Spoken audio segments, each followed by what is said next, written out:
So, I watched the new Joker movie and it's not as bad as people say it is. Don't get me wrong, it is bad, but it's not Morbius bad. I want to highlight some of the things that I liked about this movie and what I would have done to make the movie better, as well as to explain some of the things that I didn't like in the movie, but I'm not gonna go too deep into it because there's a lot of different videos out there that turn this film into shreds, and I simply don't want to do that. I'm going to give some examples in this video, so they're gonna be spoilers. So if you haven't seen the movie, this is your only warning. There are many things in the film that had a lot of potential, but weren't executed. I thought it was a great idea to make the movie a musical because making it a musical can give you more insight into what is going through the characters' minds. And in some scenes, they did this perfectly. Like that one scene in the courtroom when Arthur starts singing and ends up shooting all the cameras and killing the judge with a hammer. I thought that was pretty cool, but other than that, all the musicals part of this movie just falls flat. I feel like the only reason why they made it a musical was because Lady Gaga signed in for the movie and they just wanted some excuse to have her sing.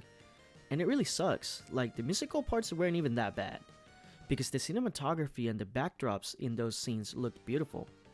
The colors were cool and the setting was brilliant, but the substance behind the lyrics in the musical was lacking. They only sang about their feelings, when we already knew how they felt even before they started singing. One of the most important rules about storytelling is show, don't tell. And in the whole movie, they told us how they felt. I would have liked it more if instead of Arthur being the one singing, they could have made everyone around him singers. Playing around with reality, like they did in the first movie. Making it seem like everyone is part of his play and he's the main character. Having all the musical part of the film as part of his imagination. And if he sang, they could have made him look more psychotic, with everyone around him being weirded out by him, except, of course, the inmates. Lady Gaga was such a wasted potential. Her plotline was really interesting. They flipped their roles where she was the manipulator and Arthur was the victim, where in the comics, it's completely different.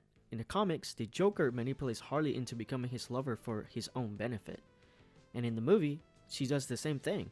But this gets lost and it doesn't get expanded on. There is a scene where the courthouse gets blown up by a random thug who helps the Joker escape. If Harley wasn't going to be a big part of the movie, giving her that scene would have made her character more memorable. And it would have been an excuse to show how crazy both characters are. The majority of the second half of the movie is in the courtroom. In the courtroom scenes, Arthur takes a back seat where it doesn't even feel like he's the main character. We see Harvey Dent and oh my god, he is insufferable. Every single time he popped up, I really wanted to punch him. Other than that, I like that they kinda used Ted Bundy as a reference for Arthur, like him representing himself in court, showing his narcissistic personality. When Arthur started representing himself in the trial, I was waiting to cringe so hard, but honestly, that was the best part of the movie. In that scene, we see Mr. Puddles, and he killed it in this movie. He's the character that takes the Joker back to reality. And I love this because after this happened, Arthur realizes that the Joker facade is wrong, which I think that was the whole point of this movie. This shows that Arthur is not really a character that is supposed to be praised. Arthur is a character that resembles all the red flags that human can have, but I think the movie just missed the mark. In the first movie, they made him look like we were supposed to feel bad for him because the system gave up on him and he didn't really have the support from his close ones. But the sequel made a 180 on this and is simply confusing. It also doesn't really help that Arthur doesn't resemble his comic counterpart at all. Not meaning how he looks because that doesn't really matter. Meaning the way he acts. The Joker is a criminal mastermind who has a lot of crazy schemes and is confident in his intelligence.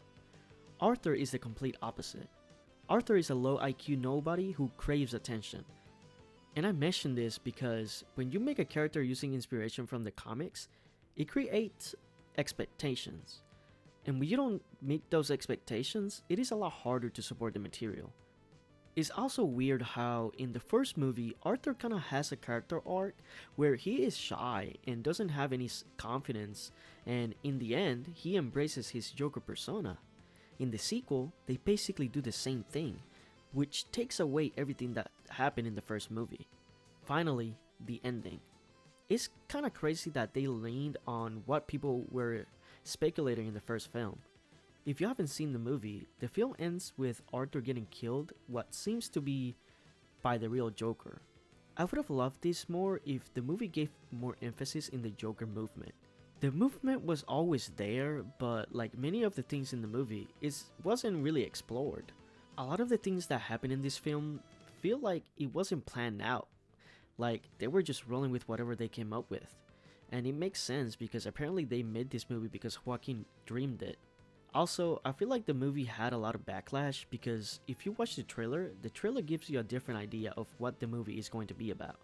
There is a lot of chaos and rioting, and this is a small portion of the movie. And the same thing can be said about the Transformer movie. Those trailers didn't do that movie justice. If you want to see a review about the Transformer movie, let me know in the comments down below. Overall, Joker Folie Deux could have been better. There are a lot of cool ideas that weren't executed, and therefore the movie didn't succeed. If you like this type of content, please leave a like, subscribe, and I'll catch you on the next one.